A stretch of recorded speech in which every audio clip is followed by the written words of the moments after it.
Ladies and gentlemen, I'm a very proud man and I'm called Cameron Mackintosh. And for all of us, this has been the most emotional occasion, I can't tell you. And it takes me back to another very emotional night, which was exactly 10 years ago at the Royal Shakespeare's Barbican Theatre. We'd had a very long rehearsal period and an extremely hectic preview period. And we opened, and the night it opened, something magic happened with the show, and it went out of our hands. And I remember in the second act, creeping back into the director's box at the back of the Barbican, and I slunk into the box to watch the barricade scene unfold. And the show was so much more than I ever dreamed when I listened to the original French concept album, that out of sheer relief and just emotion, I just burst into tears and grabbed the hand of the only other person that was in the box, who was designer John Napier. Luckily for me, John realized that I was being artistic, not familiar. Otherwise, I probably wouldn't have survived the evening. Well, that was the first of many evenings around the world, and the show has gone on to be the most extraordinary success, playing in front of audiences the same the whole world over.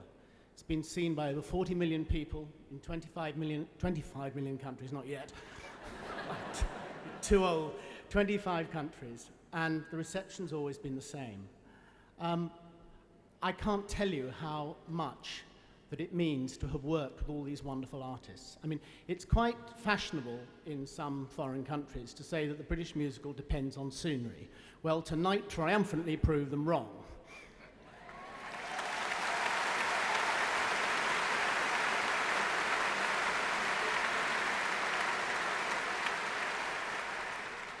The musical theatre's always depended on talent, and I'm pretty sure I'm safe in saying that I will never ever stand on the same stage with so many talented people as I have tonight. Thank you.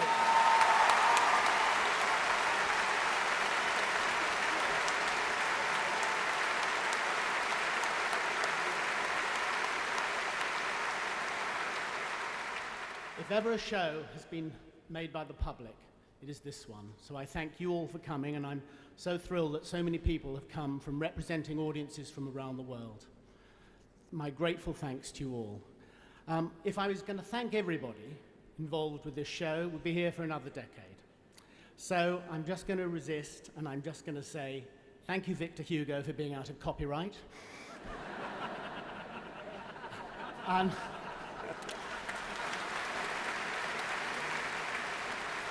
thank you, John Cameron, for your wonderful, thrilling orchestration.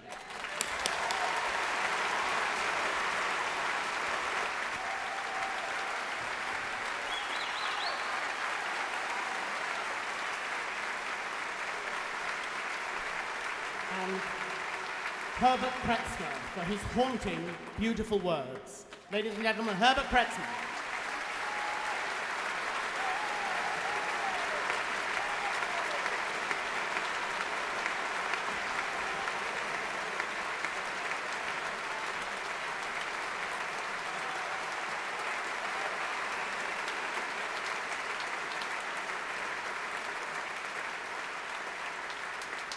No production could have had a more brilliant creative team.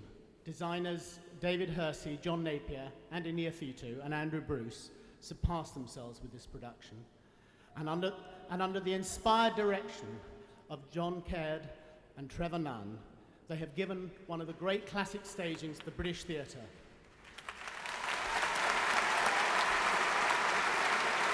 Ladies and gentlemen, Trevor Nunn and John Caird.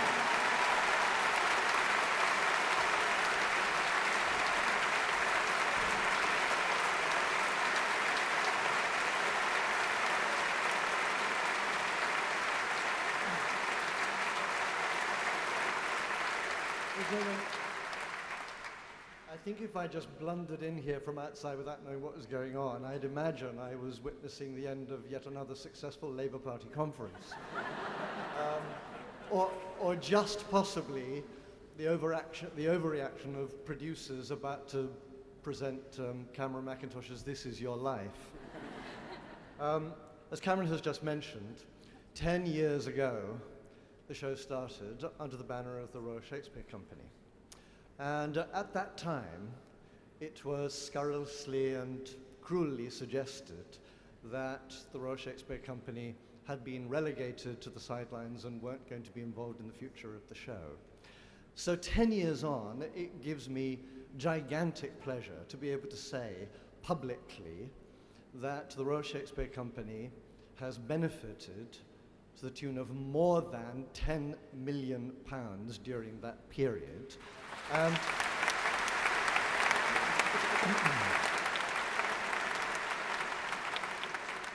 there's a very strong likelihood that without that £10 million, we wouldn't have a Royal Shakespeare Company to go on supporting. So for that and for the countless other pleasures that this show has given me, I thank everybody on this stage tonight. Thank you.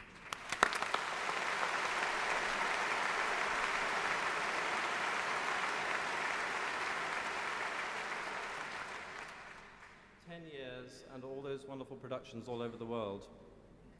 Trevor and I would like to give a great vote of thanks for all our wonderful associate directors all over the world who've put the show on our behalf, but especially Richard J. Alexander in America for all the productions he's done there, and the great Ken Caswell.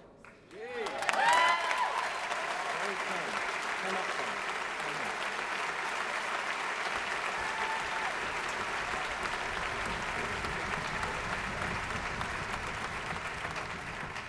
We know Ken is in the building somewhere. If he hadn't been here today, you wouldn't have seen what you saw tonight, because Ken put all this up on its feet for all of us. 10 years. Yeah.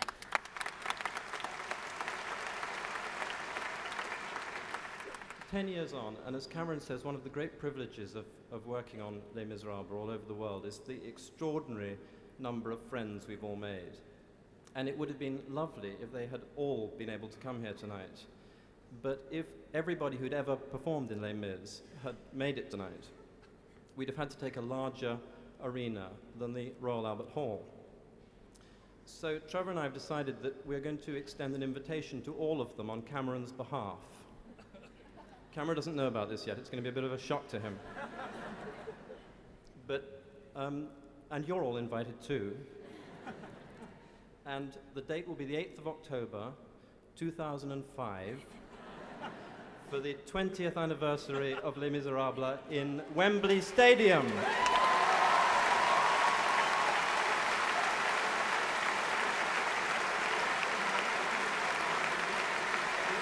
I promise I'll share everything with Trevor and John, including the bill for that one. Finally, I have only one thing more to do. There are two friends of mine without which we would not be here tonight. They are, of course, Alain Boublil and Claude-Michel Schoenberg.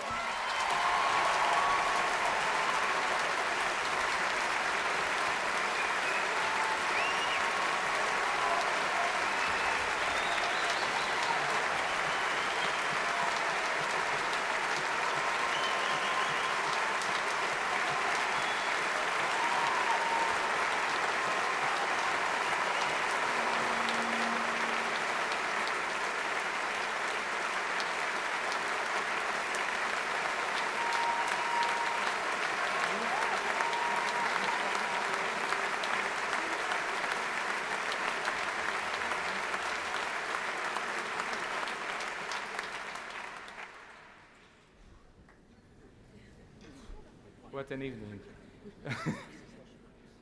Well, I think I must tell you tonight that the first time we met Cameron in 1983, he told us, you don't realize what you have written, but you will in 10 years if things go right. We took this for kind of flattery, you know, someone wanted to get the rights from us at a better price, which he did actually. But you must agree with me that tonight, his word sounds like sheer prophecy. And we are about to present you with an international surprise. And I want to dedicate this surprise tonight, this international surprise, to the man who dreamt the international success of Les Miserables and who has offered us this incredible evening, Cameron Mackintosh.